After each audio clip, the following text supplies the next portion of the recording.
हम कहें तो हमारी बात पर संदेह कर सकते हैं। भगवान कपिल देव की जन्मदात्री माता महर्षि कर्दम की पत्नी माता देवहूति कह रही हैं, क्या कह रही हैं?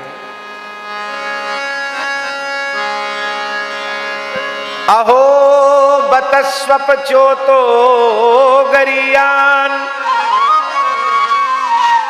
यज्जुहुवाग्रे वर्तते नाम तुभ्यम ते पुस्तपस्ते जुहुबुः सस्नुरार्या ब्रह्मानुचुर्नाम गृह्णन्ति एते।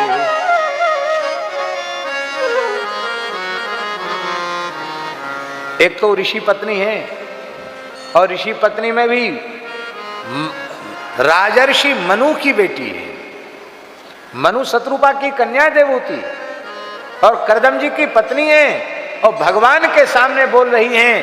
यदि कुछ गलत बोलती तो भगवान जरूर टोक देते हैं, इसलिए विश्वास करो। देवहूति माता कहती हैं भले ही वह चांडाल के कुल में ही क्यों ना उत्पन्न हुआ हो, किंतु यदि उसकी जिह्वा के अग्रभाग पर हरिनाम का नर्तन होता रहता है, राम कृष्ण गोविंद मुकुंद नारायण वासुदेव आदि पवित्र नाम जिह्वा से प्रकट होते रहते हैं, तो तेपुः तपः, उसकी कोई तपस्या बकाया नहीं, सारी तपस्या हो गई। जुहुबुः, कोई यज्ञ उसका अवशिष्ट नहीं, सारे यज्ञों में आहुति हो गई। सस्नुः, किसी भी तीर्थ का स्नान बकाया नहीं, सारे तीर्थों में स्नान हो गया। ब्रह्मान ऊचुः, चारों वेदों का सस्वर पाठ हो गया, यदि केवल भगवान नाम का आश्रय लिया गया तो। नाम गृह्णन्ति एते, जो आपके नाम का कीर्तन करते हैं। बार बार हम निवेदन कर रहे हैं कि छोड़ो मत, वर्णाश्रम धर्म का पालन करो, पर मूल चीज मत भूलो भगवान। छोड़ोगे तो दोष लगेगा। और भगवान के नाम में इतना अनुराग हो जाए कि राम नाम हरि नाम छोड़ के दूसरा कुछ हो ही ना, छोड़ना न पड़े, छूट जाए तो छोड़ने का दोष नहीं लगेगा। हाँ, अब हम संध्या तर्पण भी छोड़ दें और राम राम भी न करें तो हमारी दुर्गति हो गई। एक कहावत है, दो ही दिन से गए पाणे, हलवा मिले न माणे। क्या कहावत है? देहाती कहावत, दो ही दिन से गए पाणे, हलवा मिले न माणे। एक पाणी जी थे, विद्वान थे, पंडित जी थे। तो ब्राह्मणों में एक विशेष प्रकार का व्यंजन बनता था, महाराष्ट्र में भी बनता, माड़े। वो एक प्रकार की पहले तो उस विशेष उस व्यंजन को बनाने वाले एक विशेष प्रकार के ब्राह्मण हुआ करते थे। बुंदेलखंड में तो उनको माड़ेरा ब्राह्मण कहते थे। तो एक रोटी इतनी बड़ी बनती है कि उस पर आप आसन लगा के, जितने पे हम आसन लगा के बैठे इतने पे बैठ जाओ, एक रोटी पे। इतनी बड़ी रोटी होती कम से कम। और उसका एक विशेष प्रकार का तवा होता, मिट्टी का बड़ा घड़ा होता, उसको नीचे से फोड़ देते हैं, उसको रख देते हैं और फिर उसको विशेष प्रकार से बेल कर उसको उस पर नेक सिकती है, पतली रोटी होती है। और वो अग्नि में उसको ऐसे सेका नहीं जाता, खिला नहीं है, तो अग्नि को देखकर गुब्बारे जैसी फूल जाती है। अग्नि का दर्शन करके वो खिल जाती है एकदम। और जब खिल जाती है तो फिर उसको क्या करते हैं, उसको नेक जो है उसकी झाड़ी राख और एक कांसे के बड़े बर्तन में या पीतल के बड़े परात में बढ़िया कड़काया हुआ गाय का घी भर के रखते हैं। उसमें उसको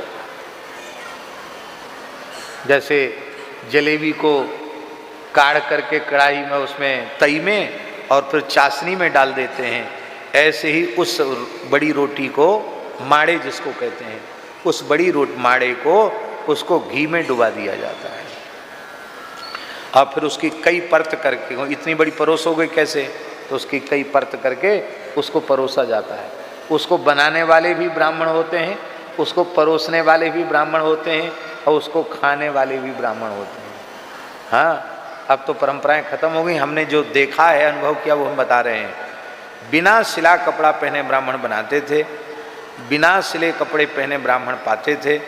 अब ब्राह्मण पाके चले गए, अब जजमान को कह दिया भैया ले बचा कुचा सब तुम्हारा, तो फिर पीछे से लोग खाओ। लेकिन वो बनाने वालों ने परोस के जिमा दिया, खुद पा लिया और चले गए। इसके बाद जो बचा है वो यजमान। ये था। तो माड़े प्रसिद्ध व्यंजन, और उसको कैसे खाया जाता है? बूरा, बूरा होता है ना, बूरा खांड, देसी खांड का बूरा, उस बूरे के साथ उसको भर भर के बूरा उसमें खाया जाता है। क्या कहना महाराज, खाने वाला उसके रोम रोम से आशीर्वाद निकले, सुखी भव, आयुष्मान भव, श्रीमान भव। वो कच्ची में आता है, कच्ची व्यंजन है, इसलिए इतनी मर्यादा शौचाचार की रखी जाती है। तो पांडे जी का माड़े के लिए न्योता हुआ कि महाराज माड़े खाने का न्योता है।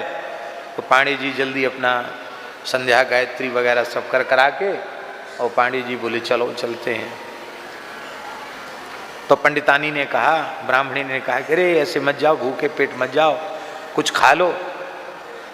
मैं हलवा बना देती हूँ, भगवान को भोग लगा, हलवा खा के तो जाओ। अरे बोले भगवान यहीं हलवा खा लेंगे तो वहाँ माड़े क्या खाएंगे? हाँ, ब्राह्मण को न्योता मिले तो एक दिन पहले से खाना छोड़ देते हैं, और तुम सवेरे सवेरे हमको खिला पिला के भेजोगी तो घाटा हो जाएगा न्योता खाने में, माड़े क्या खाएंगे? तो अब वो जल्दी जल्दी गए, पैदल ही जाना पड़ता था उन जमानों में। गए वहाँ पंगत तो एक पंगत तो हो गई थी, अब दूसरी पंगत में कैसे बैठे? उन्होंने सोचा कि अब पहली पंगत होने के बाद, अब भले ही दूसरी पंगत ब्राह्मणों की ही है, पर जो दूसरी पंक्ति है वो पहले वाले का उच्छिष्ट माना जाता है, बचा हुआ उसको उच्छिष्ट कहते हैं। तो वे बड़े विद्वान थे, नाकदार थे, कैसे दूसरी पंगत में जी में? तो उन्होंने कहा पंगत एक तो उठ गई, पंडित जब दूसरी पंगत है बैठ जाओ। बोले नहीं नहीं, आज कुछ पेट गड़बड़ है, आज इच्छा नहीं है, हम तो केवल इसलिए चले आए कि आप जजमान हो, आपको बुरा ना लगे। अच्छा अच्छा पंडित जी कोई बात नहीं, आप आ गए, बड़ी कृपा की, तो विराजो। अरे बोले नहीं नहीं, अब बस हो गए, मिली जुली है, चलो। कुछ भेंट विदाई दिया होगा तो दिया होगा, भगवान जाने, इस भेंट विदाई की बात तो हमने सुनी नहीं। पर पंडित जी जल्दी से लौट के अपने घर गए, बोले चलो ब्राह्मणी ने हलवा बनाया है, माड़े तो मिले नहीं तो हलवा तो मिलेंगे। और पंडितानी ने भगवान को हलवा का कड़ाही भर हलवा बनाया था, पर ठाकुर जी को भोग लगा के ब्राह्मणी ने कहा भैया तुम्हारे पिताजी तो गए माड़े खाने, और ये हलवा क्या होगा, खाओ पियो खत्म करो। तो लौट के जब तक पंडित जी आए, उनको वहाँ तो माड़े नहीं मिले, और घर में लौट के आए तो उनको हलवा भी नहीं मिला खाने को। तो इसी तरह से 2 ही दिन से गए पाड़े, न तो वैदिक धर्म का पालन किया, न ही भजन किया, तो जीवन नष्ट हो गया। इसलिए हाँ, बिल्वमंगल जी कह रहे हैं संध्या वंदन भद्रमस्तु भवतः, भो स्नान तुभ्यम नमो, भो देवा पितरश्च तर्पण विधौ, नाहं क्षम क्षम्यताम, यत्र क्वापि निषद्य यादव कुलोत्तम सस्य कंसदृशा, स्मारम स्मारमघम हरामि तदलम मन्ये कि मन्ये निमे। दाक्षिणात्य ब्राह्मण थे बिल्वमंगल जी महाराज, और वो कहते हैं हे संध्या वंदन अब आपका कल्याण हो, हे स्नान तुम्हें भी नमस्कार है, हे देवताओं हे पितरों हमसे आशा मत लगाओ, ना हम आपकी पूजा करने वाले हैं, ना तर्पयामी तर्पयामी करने वाले हैं। अरे भाई यही सब छोड़ दोगे तो तुम्हारा कल्याण कैसे होगा? बोले कल्याण का हमें बहुत उत्तम साधन मिल गया है, यत्र क्वापि निषद्य, चाहे जहाँ बैठ जाओ वहीं बैठकर कृष्ण कृष्ण कृष्ण कृष्ण कृष्ण कृष्ण कृष्ण कृष्ण कृष्ण कृष्ण यही रटते हैं। और इसकी कितनी महिमा है? बोले पापी में पाप करने की जितनी शक्ति नहीं है, उससे अनंत गुणित शक्ति हरिनाम में पापों के नाश करने की है। इसलिए क्या करूं, अब मुझसे कृष्ण नाम के अतिरिक्त कुछ दूसरा होता ही नहीं है। ऐसी अवस्था आ जाए कि राम नाम हरिनाम के अतिरिक्त दूसरा कुछ बने ही नहीं, और फिर सब छूट जाए, तो चिंता मत करो, राम नाम ही पार कर देगा।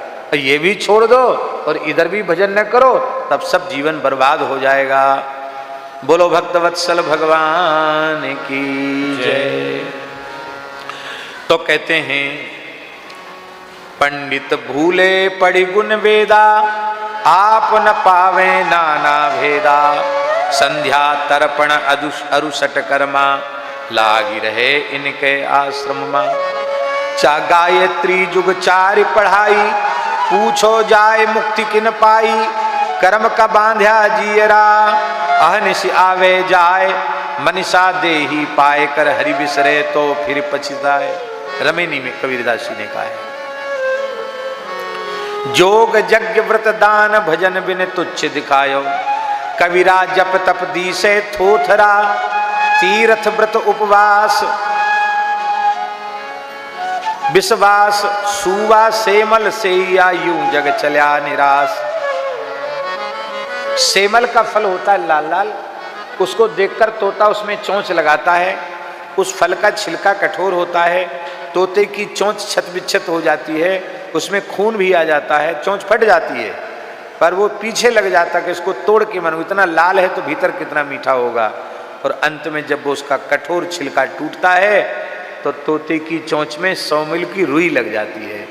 ऐसे ही बिना भगवान के भजन के, बिना भगवान के प्रेम के ये सब जो कुछ तुम कर रहे हो, ये सब रुई के जैसा थोथा है, इससे कुछ भी तुमको प्राप्त होने वाला नहीं है।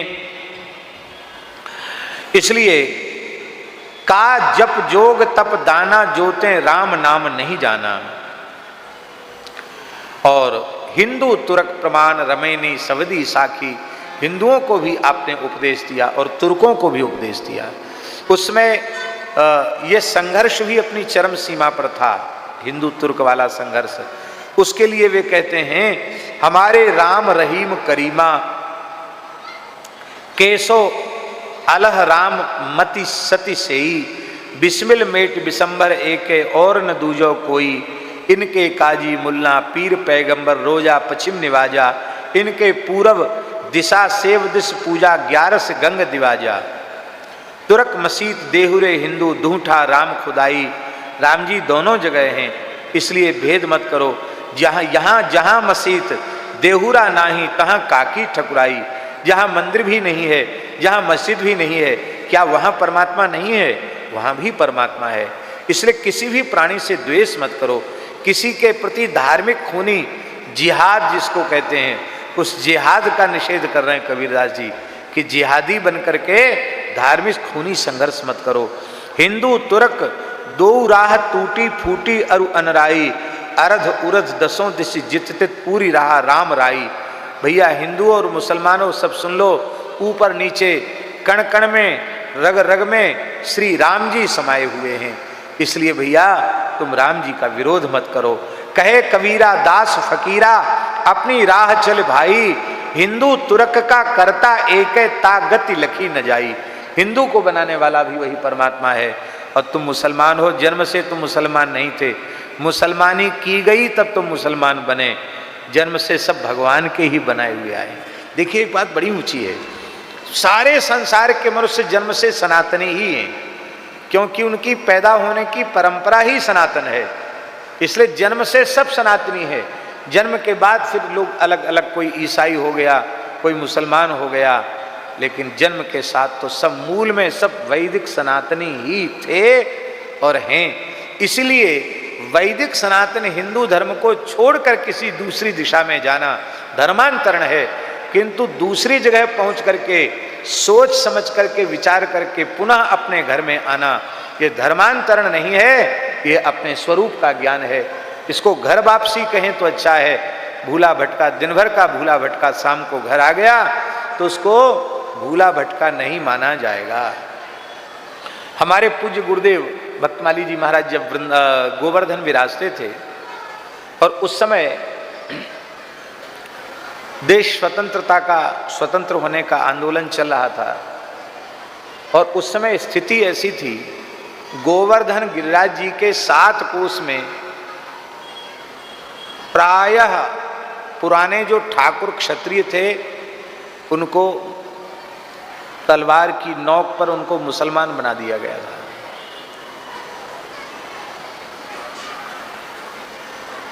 उस समय हमारे पूज्य महाराज जी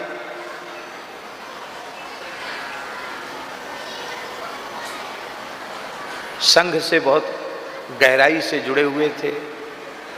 श्री गोलवलकर जी से उनका बहुत प्रेम था। श्री दीनदयाल उपाध्याय जी जब आते थे वो महाराज जी के पास ही रुकते थे।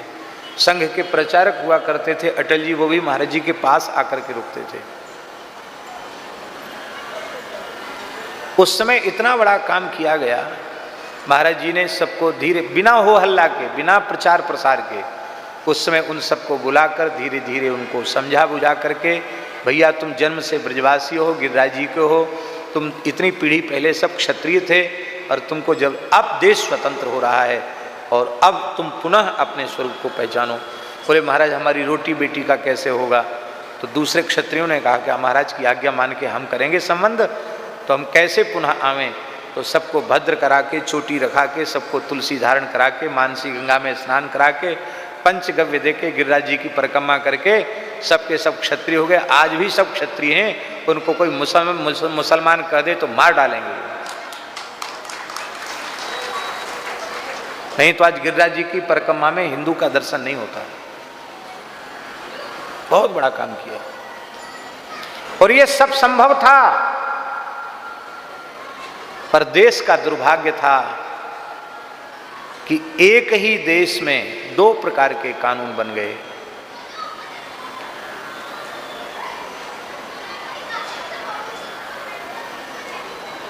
हिंदू दो ब्याह करेगा तो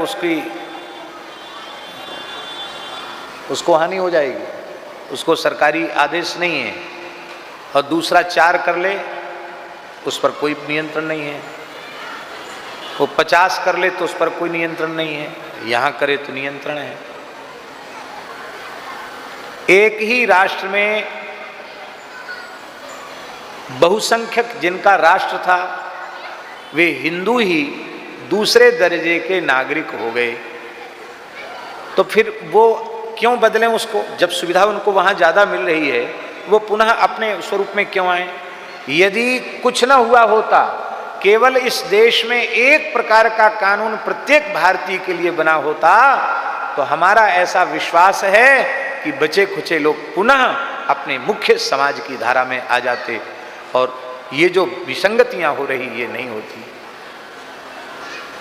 आज सारे काम बहुत जरूरी हैं, उसमें सबसे अधिक आवश्यक है समान नागरिकता पूरे देश में लागू होनी चाहिए। उसके बिना भारत राष्ट्र का विकास, वास्तविक विकास नहीं होता।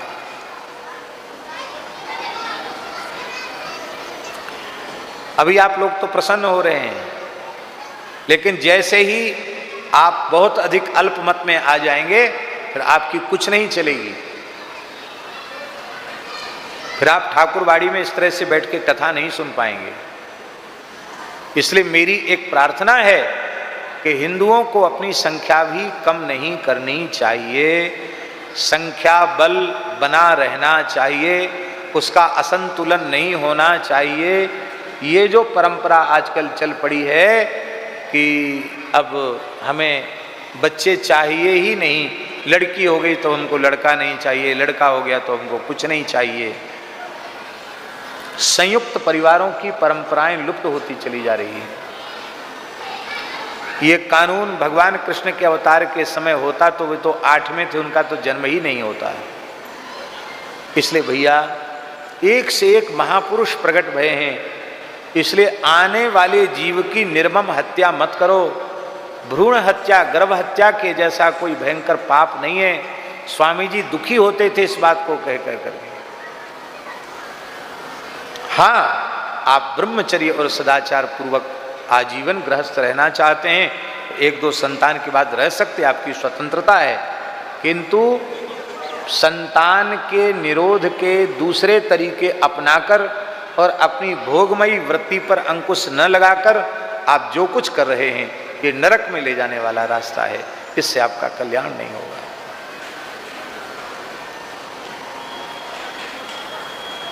वैश्यों की संख्या तो घटती चली जा रही है, बहुत ज्यादा, बहुत तेजी से घट रही है, बहुत तेजी से घट रही है। अच्छा, आप बताइए अग्रसेन जी के कितने पुत्र थे? अग्रसेन जी के कितने पुत्र थे? कितने थे? अब बताओ, कोई अग्रवालों में से कोई लाओ जिसके 18 हो, बताओ। जालान जी बात तो ठीक कह रहे हैं कि उनके 18 थे। अब हम तो क्या देंगे, हम तो खुद बाबा जी हैं, भिक्षुक हैं, भिक्षान्न से निर्वाह करते हैं, लेकिन फिर भी हम कहते हैं किसी अग्रवाल के 18 पुत्र हों तो हम उसको पुरस्कार देंगे, मलुक पीठ में पुरस्कृत करेंगे उसको। 8 होना मुश्किल है महाराज, 18 कहाँ से आए? सबको रोजी रोटी मिलेगी। हम ये भी नहीं कहते हैं, जनसंख्या वृद्धि भी समस्या है, बहुत ध्यान से सुने, पर समस्या केवल हिंदुओं के लिए नहीं है। हिंदुओं का संख्या बल घटेगा तो देश असुरक्षित हो जाएगा, नष्ट भ्रष्ट हो जाएगा। आज मंदिर बनकर तैयार हुआ नहीं, प्रतिष्ठा अभी हुई नहीं है, और विरोधी लोग ऊटपटांग बोलना शुरू कर दिए कि तुम बनाओ, हम देखते क्या करते हैं। तुम्हारे पुरखों ने बनाया तो था, पर हमारे लोगों ने तोड़ा। हम फिर से अपना संख्या बढ़ा रहे हैं। इस षड्यंत्र से आप सावधान होइए, और प्रत्येक हिंदू को अपने अपने वर्ण धर्म आश्रम धर्म का पालन करते हुए संगठित होना चाहिए, और एक प्रेम के सूत्र में बंध करके गो रक्षा, धर्म रक्षा, राष्ट्र रक्षा और सनातन मूल्यों की रक्षा के लिए एकजुट होकर के प्रयास करना चाहिए। नहीं तो जो स्थिति दिख रही है ये स्थिति भी नहीं रहेगी। इसलिए महाराज जी आप कह रहे हैं पक्षपात नहीं बचन, सबही के हित की भाकी। संत कबीरदास जी ने किसी के प्रति पक्षपात नहीं किया। मुसलमानों में उनका पालन पोषण हुआ तो उनका भी पक्ष नहीं लिया। जगतगुरु रामानंदाचार्य जी के शिष्य होकर उन्होंने हिंदू धर्म के अनुसार संत परंपरा में दीक्षा ली तो उसका भी पक्षपात नहीं किया। जहां कोई बात उन्हें ऐसी लगी कि ये ठीक नहीं है उसको उन्होंने कहा। जैसे उदाहरण कबीर जी की वाणी के शब्द,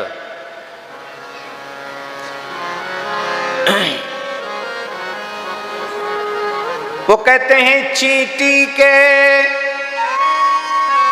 कबीरदास जी की वाणी है, चींटी के पग नूपुर बाजे,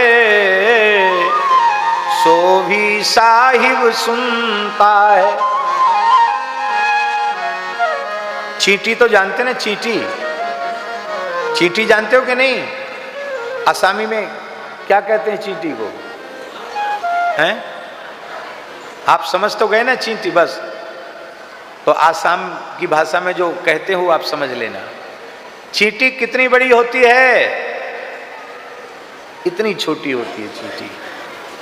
उसके पैर में नूपुर बनवाया जाए किसी स्वर्णकार से तो कितना बड़ा बनेगा? पायल बनवाई जाए और अपने पैरों में घुंघरू बांध के छम छम करके चींटी चले तो कितनी आवाज होगी? कहते उस आवाज को भी भगवान सुनते हैं क्योंकि वे सर्वांतर्यामी हैं। पर उन भगवान की इस गरिमा महिमा को तुम भूल गए। कबीरदास जी कह रहे हैं उस जमाने में जब मुगलों का शासन था, सिकंदर लोदी इस देश का बादशाह हुआ करता था, सिकंदर लोदी, उस समय की बात वो कह रहे हैं। कंकड़ पत्थर जोड़ी के मस्जिद लई चिनाए, ता चढ़ी मुल्ला बांग दे, क्या बहरा भया खुदाए। अब तो लाउड स्पीकर लगाते, उस समय लाउड स्पीकर नहीं थे, बांग दे चिल्ला करके बोलता था, क्या खुदा बहरा हो गया। बोले ये तो तुमने मुसलमानों को कहा, हिंदुओं को कुछ कब ले कहा। कबीरा जग बोरा भया, पाथर पूजे जाए, घर की चाकी ना पूजे, जाका पीसा खाए। इसका मतलब है कि यदि मूर्ति में आप भगवान को स्वीकार करते हो तो अपने चक्की चूल्हे में भी भगवान की सत्ता को स्वीकार करो। मूर्ति पूजा का निषेध नहीं है, पर चक्की का भी पूजन करो। हमारे यहाँ तो झाड़ू बुहारू का भी पूजन है, चक्की का भी पूजन है। और कहते हैं संतो राह दो हम दीठा, हिंदू तुर्क हटा नहीं माने, स्वाद सबही को मीठा। कहते हमारी बात कोई नहीं मानता, ना हिंदू मानता, ना मुसलमान मानता है, सब जवान के लालच में पड़े हैं और कहते हमारा कल्याण हो जाए। अरे भाई, जब तक तुम इस जिह्वा को नहीं जीतोगे, स्वाद को नहीं जीतोगे, तब तक तुम्हारा साधन के पथ में प्रवेश नहीं होगा। क्या स्वाद को नहीं जीता? बोले हिंदू व्रत एकादशी राखे, दूध सिंघाड़ा सेती। कबीरदास जी कहते हिंदू एकादशी रखते हैं तो पहले से ही विचार करने लग जाती कि अब की एकादशी आएगी तो मलाई के मालपुआ बनाएंगे कि सिंघाड़े का हलवा बनाएंगे कि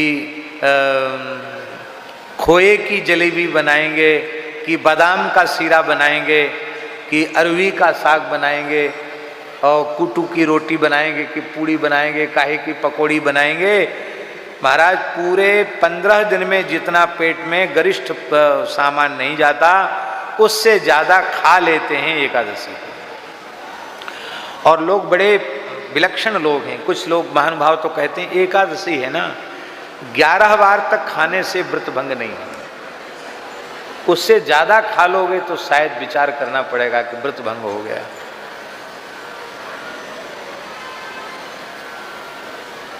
एक सिंधी थे, उनका नाम था मूलक राज जुनेजा। सिंधी पंजाबी होते हैं जुनेजा।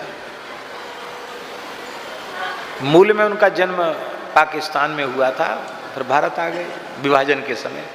पर उनकी पढ़ाई लिखाई सिंधी और उर्दू फारसी यही पढ़े थे, वो हिंदी नहीं पढ़े थे। पर उनको 85 साल की उम्र में गीता पढ़ने की धुन सवार हुई, तो अपना व्यापार धंधा पानी छोड़ के गीता पढ़ने आए 85 साल की उम्र में। हम विद्यार्थियों को पढ़ाते थे, तो उनमें विद्यार्थी 10-11 साल से लेके ज़्यादा से ज़्यादा 18-20 वर्ष तक के विद्यार्थी थे पढ़ने वाले, पर 85 वर्ष के विद्यार्थी वो अकेले थे। सुदामा कुटी में रह के पढ़ा उन्होंने। एक पूज्य सुदामा दास जी महाराज वहीं विराजते थे उस समय। तो पहले तो अक्षर ज्ञान कराया गया उनको, फिर धीरे धीरे गीता पढ़ाई। तो इतना समय लगता था उनको पढ़ाने में, शुद्ध पढ़ाने में, फिर भी सिंधी होने से शुद्ध उच्चारण उनसे आवे। ओम श्री परमात्मने नमः ऐसे बोलते थे। धर्म क्षेत्रे कुरु क्षेत्रे समवेता जू छावा ऐसे बोलते थे। पर लगन थी तो हम इतने परेशान हो जाते। एक आध बार तो उनको देख के कंबल ओढ़ के सो गए थे। ए कैसा गुरुजी है, विद्यार्थी को देख के कंबल ओढ़ के सोता है, पढ़ाएगा नहीं। फिर शायद 9-10 अध्याय तक हमारे पास पढ़ा, फिर अस्वस्थ हो गए, फिर उधर हरिद्वार चले गए। वहाँ जब गीता उनकी पूरी हुई, कंठस्थ की उस व्यक्ति ने गीता, 85 साल के व्यक्ति ने 2 साल में गीता कंठस्थ की। 87 साल के हो गए और 2 साल में गीता कंठस्थ हुई तो मेरे पास आए, मेरा उन्होंने पूजन किया। ठंडी का समय था, कुछ कपड़ा शॉल वगैरह दिया और सुदामा कुटी में पूरे वृंदावन के साधुओं का झरा भंडारा किया। बोले हम गीता हमारी पूरी हो गई, अब तो वो जीवित नहीं होंगे, बहुत पुरानी बात है, उसी समय 86-87 साल के थे, लेकिन हम आज उनका स्मरण कर रहे हैं। लगन। तो वो कहते थे, ये व्रत के ऊपर बात याद आई, तो वो एकादशी को केवल 1 गिलास दूध पीता था। वो जो गीता पढ़ने वाला जो भगत था, एकादशी को केवल 1 गिलास दूध पे एकादशी करते थे। तो हम कहते थे कि जुनेजा जी कुछ फलाहार कर लीजिए। कहते स्वामी जी हमारे घर में महिलाएं जो व्रत करती हैं, जानते हैं किस लिए करती हैं? अपनी सेहत बनाने के लिए करती हैं। क्यों? वैसे खाएंगी तो उनको रोटी साग खाना पड़ेगा, और व्रत के नाम पे खाएंगे तो बढ़िया चकाचक तरमाल घी से मिलेगा। तो इसलिए सेहत बनाने के लिए व्रत किया जाता है। हम सेहत बनाने के लिए एकादशी नहीं करते, इसलिए हम दूध मिल जाता है तो एक गिलास दूध ले लेते हैं, नहीं कोई फल खा करके व्रत करते हैं। व्रत में पेट को, आंतों को विश्राम मिलना चाहिए। कबीर जी कहते हैं कि हिंदू तो व्रत के नाम पर एकादशी राखे दूध सिंघाड़ा सेती, अन्न को त्यागे मन नहीं हटके पारण करे सगोती। एक दिन जैसे तैसे बीता नहीं कि द्वादशी आई के सवेरे ही एक हंडा खिचड़ी बन के तैयार, और बोले ऐसे खिचड़ी नहीं खाई जाएगी, घी तो उसमें चकाचक पड़ेगा ही, क्योंकि घी बनावे खिचड़ी नाम बहू को होए। बहू बहुत अच्छी खिचड़ी बनाती है। बहू क्या खाक बनाती है खिचड़ी, बढ़िया घी डाल दिया आड़े हाथ तो बढ़िया तो बननी है, पर इतना घी डालने के बाद भी फिर जब खाने बैठे खिचड़ी पारण में तो बोले खिचड़ी के 4 यार, दही पापड़ घी अचार। तो चारों यारों के सहित खिचड़ी का स्वाद लेंगे। तो बोले फिर, और मुसलमान के लिए कबीरदास जी बोल रहे हैं, रोजा तुर्क नमाज गुजारे, बिस्मिल बांग पुकारे, उनको मुक्ति कहाते होई सांझे मुर्गो मारे। दिन भर रोजा रखते हैं, नमाज पढ़ते हैं, लेकिन रात में शाम जैसे सूर्यास्त हुए ने कि फिर मुर्गा बकरा खा जाते हैं। कहते उनकी मुक्ति कहाँ से होगी।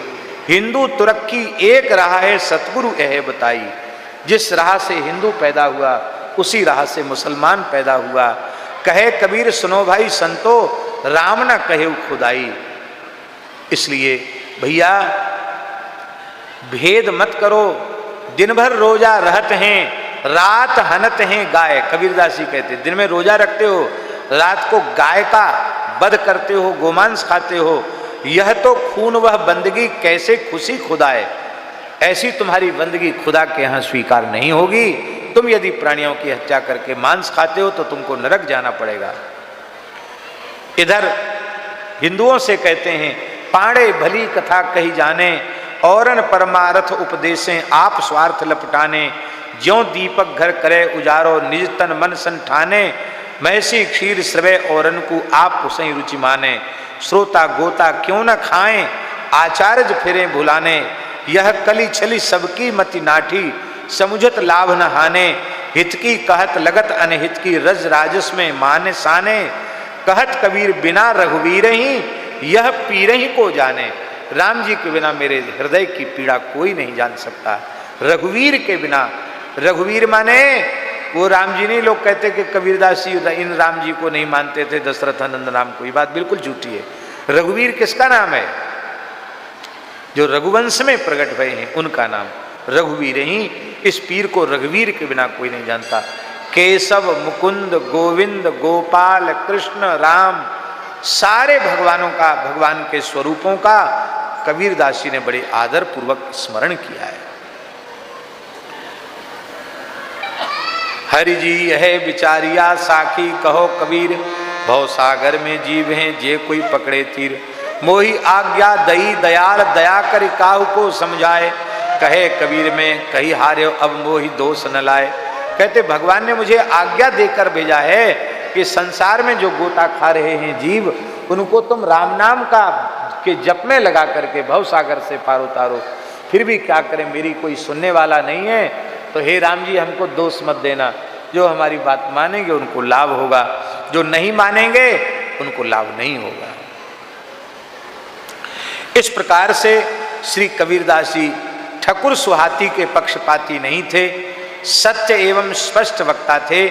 इसके 2 कारण हैं। एक कारण तो है समर्थ थे। जो समर्थ व्यक्ति होता है वो निर्भय होता है। कबीर जी समर्थ पुरुष थे। दूसरी बात गुरु थे, इसलिए सतगुरु कबीर। गुरु किसको कहते हैं? जो अंधकार से प्रकाश की ओर ले जाए।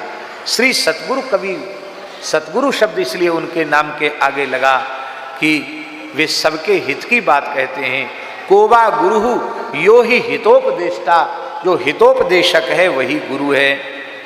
मानसी में गोस्वामी जी ने क्या कहा, आप सबको याद है। सचिव वैद गुरु तीन जो प्रिय बोलहि भय आस, राज धर्म तन तीन कर हो ये वेग ही नाश। संतों को, ब्राह्मणों को, वक्ताओं को ठकुर सुहाती नहीं करनी चाहिए। जो सही बात है वो बोलना चाहिए, मानो ना मानो आपकी बात है। स्वामी जी खरी बात कहने में चूकते थे, आप लोगों ने तो खूब सुना, हमने भी सुना। पूज्य स्वामी श्री राम सुखदास जी खरी बात कहने में चूकते थे, एकदम स्पष्ट बोलते थे, बुरो माने तो मान जाए। एक व्यक्ति आया उनके सामने और राजस्थानी में बोला स्वामी जी को, ऋषिकेश की बात है, कि स्वामी जी आपको तो राजस्थानी मारवाड़ी लोग भगवान के जैसा मानते हैं। तो स्वामी जी ने राम राम राम राम कह कैसा कहा, भगवान तो सब भगवान ही है, वासुदेवा सर्वम, तो भगवान से अलावा क्या है। और बोले आप लोग हमको क्यों मानते हो, हम जानते हैं। स्वामी जी के शब्द, आप जो कह रहे हो कि हम आपको मानते हैं, क्यों मानते हो, हम जानते हैं। क्या जानते हैं? बोले हम तुमसे कुछ चाहते नहीं हैं, इसलिए तुम हमको मानते हो। जिस दिन हम तुमसे कुछ मांगने लग जाएंगे, तुमसे कुछ चाहने लग जाएंगे, उसी समय हम खराब हो जाएंगे, इसलिए हम इसलिए अच्छे हैं। और स्वामी जी कहते थे, आपने कभी सत्संग में भी सुना होगा, बोले पैर पसारे कब से, अरे हाथ सिकोड़े जब से। बाबा पैर पसारे कब से, बोले हाथ सिकोड़े जब से। किसी से कुछ नहीं चाहिए था उनको, इसलिए सबही के हित की भागी। तो ज्ञान की सर्वोच्च कक्षा, नाभाजी कह रहे हैं, ज्ञान की सर्वोच्च कक्षा पर प्रतिष्ठित थे संत कबीरदास जी, भक्ति की सर्वोच्च कक्षा पर प्रतिष्ठित थे संत कबीरदास जी, और वैराग्य की सर्वोच्च कक्षा पर प्रतिष्ठित थे श्री कबीरदास जी। इसलिए उन्होंने किसी की ठकुर सुहाती नहीं कही, मुख देखी नहीं कही। यहां तक तो हो गया कबीर जी का सैद्धांतिक चरित्र, उनके जीवन की विशेषताएं, उनकी वाणी की विशेषता। अब उनका चरित्र शुरू हो रहा है। जन्म की बात तो हमने कही थी कि कैसे अलौकिक रूप से कबीरदास जी का जन्म हुआ। अब आगे की चर्चा प्रियादास जी अपनी टीका में लिख रहे हैं। अति ही गंभीर मति सरस कबीर हियो, लियो भक्ति भाव जाति पाति सब तारिये। भई नभवानी देह तिलक रमानी, करो करो गुरु रामानंद गरे माल धारिये।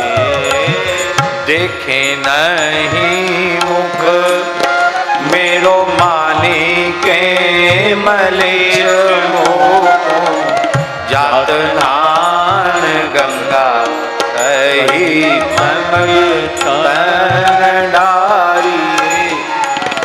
रजनी के शेष में आवेश सो चलत आप, परे पर राम कहे मंत्र सो विचारिये।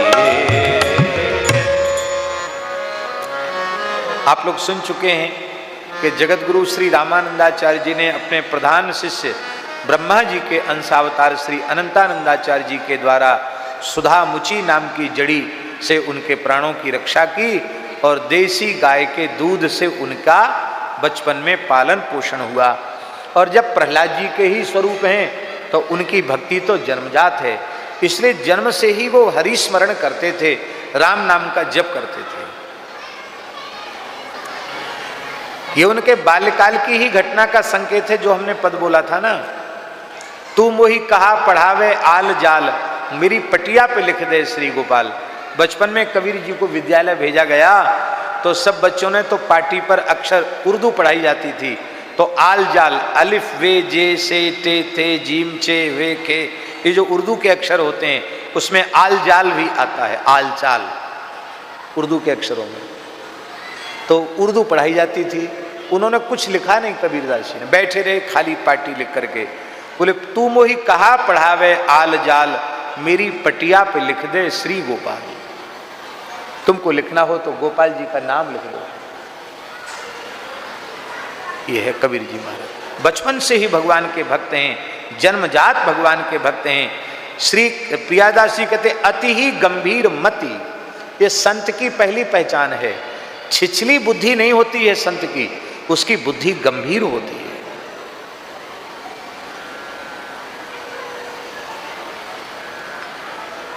गहरे समुद्र में सब कुछ समा जाता कि नहीं समा जाता है, और छिछले पोखरा में कुछ नहीं समाता। तो संतों की बुद्धि गंभीर समुद्र के जैसी गंभीर बुद्धि है। कबीरदास जी की बुद्धि गंभीर है। और सरस कबीर हियो, कबीरदास जी का हृदय बहुत रस से युक्त था, करुणा से युक्त था, प्रेम से युक्त था। और ऐसे ही हृदय में भगवान की भक्ति प्रकट होती है। और ऐसे हृदय में जब भक्ति प्रकट हुई तो उस भक्ति का प्रवाह जब चला तो उसमें जाति पाति सब टारिए। श्री कबीरदास जी ने कहा कि भैया परमात्मा भगवान की कोई जाति नहीं है। बहुत ध्यान से सुने कबीरदास जी के विचार। कबीरदास जी ने कहा कि भगवान की कोई जाति नहीं,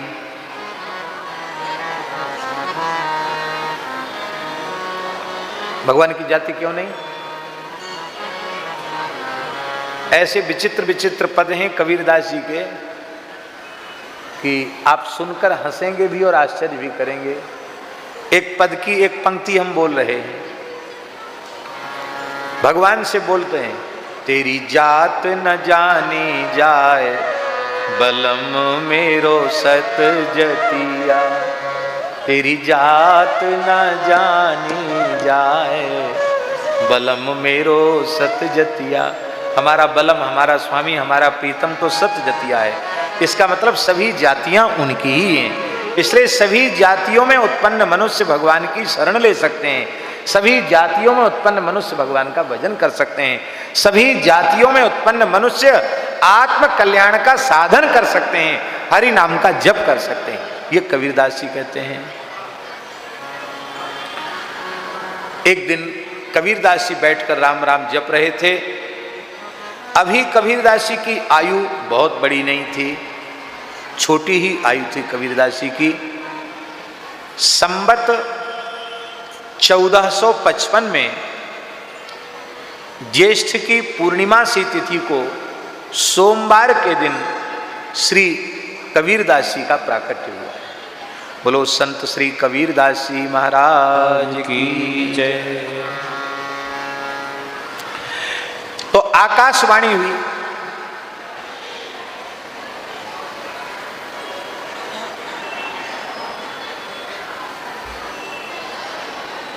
कि हे कबीर, बालक कबीर, तुम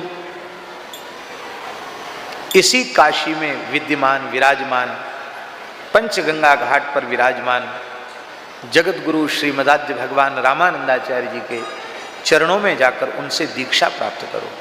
ये आकाशवाणी कबीरदास जी को सुनाई पड़ी। पहले भी आकाशवाणियों के चरित्र हमारे यहाँ आए हैं, और इस कलिकाल में भी संतों ने भगवान की आकाशवाणी सुनी है।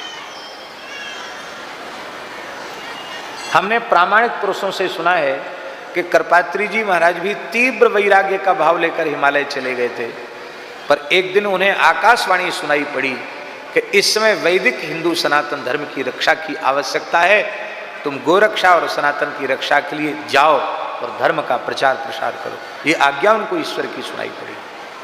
उससे प्रेरित होकर के वे आए। ऐसे अनेक प्रसंग हैं जहां ईश्वरीय वाणी संतों को सुनाई पड़ती है।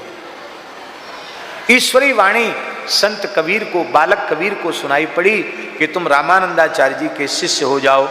वे क्योंकि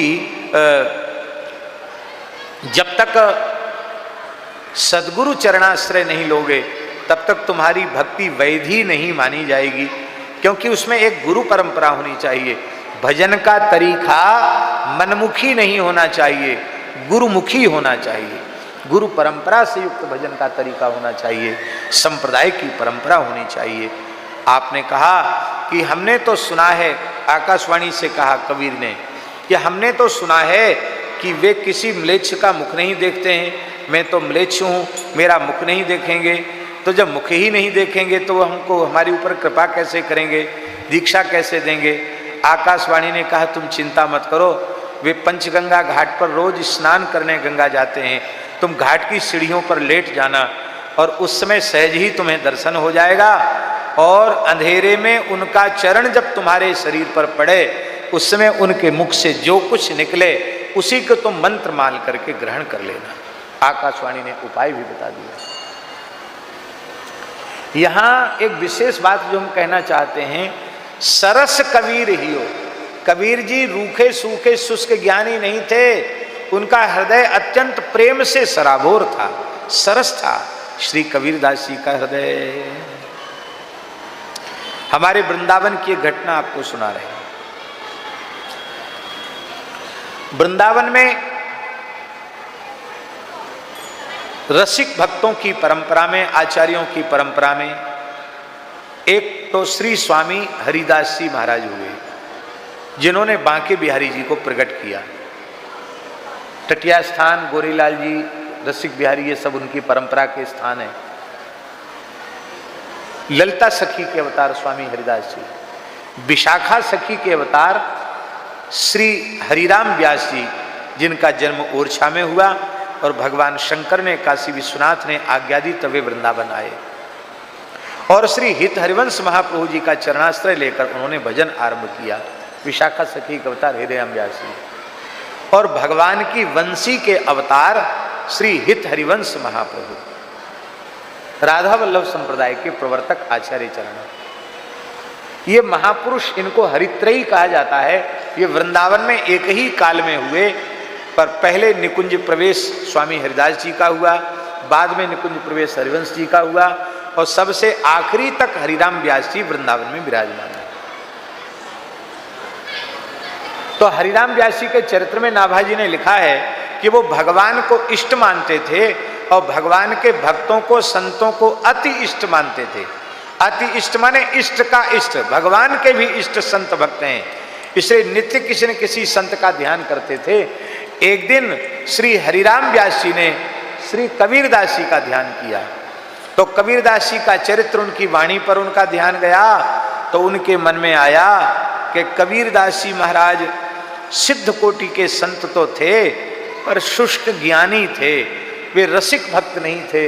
वृंदावन की रसोपासना का कोई ज्ञान उनको नहीं था, जो हमारी वृंदावन की अत्यंत मधुर प्रिया प्रीतम की उपासना है, इस उपासना में उनको प्रवेश नहीं था। वे केवल ज्ञानी भक्त थे, प्रेमी अनुरागी भक्त नहीं थे। ऐसा भाव उनका कबीरदास जी के प्रति आ गया। मन तो मन है, मन में कुछ भी आ सकता है, आ गया। अब वे इसके बाद जब राधा माधव का, अपने ठाकुर जी का ध्यान करने बैठे, तो ठाकुर जी ध्यान में नहीं आए। खूब प्रयास कर लिया उन्होंने, स्थान बदल दिया, रोकर भगवान से प्रार्थना कर ली, पर भगवान जैसे सहज ही ध्यान में आ जाते थे, भगवान ध्यान में नहीं आए।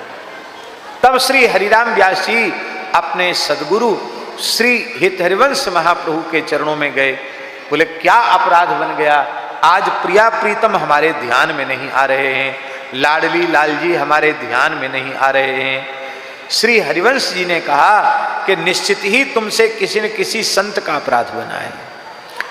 भजन में मन न लगे तो समझना संत का, सदगुरु का अपराध बना है। वो वाचिक भी हो सकता है, क्रियात्मक भी हो सकता है, मानसिक अपराध भी हो सकता है। निरपराध व्यक्ति का साधन कभी नहीं रुकेगा, किसी स्थिति में नहीं रुकेगा। अपराध होते ही साधन में विक्षेप आ जाएगा। साधन तुमसे नहीं बना, इसका मतलब किसी संत का अपराध हुआ। बहुत विचार किया, बोले संतों को तो हम अतिष्ट मान की पूजा करते हैं, हमारा कैसे अपराध हो सकता है। फिर आत्मनिरीक्षण किया तो उनकी समझ में आया कि संत कबीरदास जी के संबंध में हमारे मन में कुछ अभाव आ गया कि वो प्रेमी रसिक भक्त नहीं थे, वे शुष्क ज्ञानी भक्त थे, ये भाव आ गया। बोले यही अपराध है, अब कबीरदास जी से क्षमा मांगो। तो यमुना जी के जुगल घाट पर हरिराम व्यास जी आए और श्री यमुना जी को साष्टांग प्रणाम करके रो करके कबीरदास जी को उन्होंने पुकारा। तो पुकारते ही कबीरदास जी प्रकट हो गए। बोलो श्री कबीरदास जी महाराज की जय। अब देखो, कबीर जी का काल लगभग 700 वर्ष पुराना है और हरिराम व्यास जी का काल 500 वर्ष पुराना है, 500 वर्ष से कुछ अधिक है, तो लगभग 200 वर्ष का अंतराल है। कबीर जी को गए हुए लगभग 200 वर्ष हो गए थे और 200 वर्ष के बाद कबीरदास जी सदेह प्रकट हो गए। आज कहते हैं ना कि मर के अमुक फिर पैदा हो गए थे, फिर प्रकट हो गए थे, लेकिन ऐसी घटनाएं हमारे यहां एक दो नहीं है, सैकड़ों हैं। 200 वर्ष बाद कबीरदास जी प्रकट हो गए और प्रकट होकर के उन्होंने कहा, हे व्यास जी, भगवान स्वभाव से ही परिपूर्ण हैं, इसलिए भगवान का भक्त भी अपूर्ण नहीं होता है। सभी भाव, सभी रस, सभी प्रकार की भक्ति उसके भीतर परिपूर्ण रूप से प्रतिष्ठित होती है। हाँ, उस समय समाज को, राष्ट्र को जिस प्रकार के उपदेशों की आवश्यकता होती है, उस प्रकार का उपदेश भगवान संतों की वाणी से कराते हैं। हमारे द्वारा भगवान को जो उपदेश कराना था, भगवान ने जो प्रेरणा की वो हमने कहा। इसका मतलब यह नहीं समझना कि मैं भगवान की जो मधुर रस की उपासना है, उस उपासना के भाव से मैं शून्य हूँ। अब तो श्री व्यास जी ने एक पद के द्वारा कबीरदास जी की स्तुति की। बड़ा सुंदर पद है, व्यासवाणी का पद है, वृंदावन के महान रसिकाचार्य का पद है। कली में साचो भक्त कबीर, कली में साचो भक्त कबीर, जब ते हरि चरणन रति उपजी, जब ते हरि चरणन रति उपजी, तब ते पुण्यो न चीर। हाँ, तब ते पुण्यो न चीर, कली में साचो भक्त कबीर, कली में साचो भक्त कबीर, दीनों ले ही ना जांचे काहू, ऐसो मन को धी। किसी के देने पर भी नहीं लेते हो, किसी से मांगते भी नहीं। योगी जति तपी सन्यासी, योगी जति तपी सन्यासी, इनकी मिटी न पीर, कली में साचो भक्त कबीर, कली में साचो भक्त कबीर। पांच तत्व ते जन्म न पायो, पांच तत्व ते जन्म न पायो, काल न ग्रस्यो शरीर, काल न ग्रस्यो शरीर, व्यास भक्त को हेत जुलाओ, व्यास भक्त को हेत जुलाओ, हरि करुणा में नीर। हरि करुणा में नीर,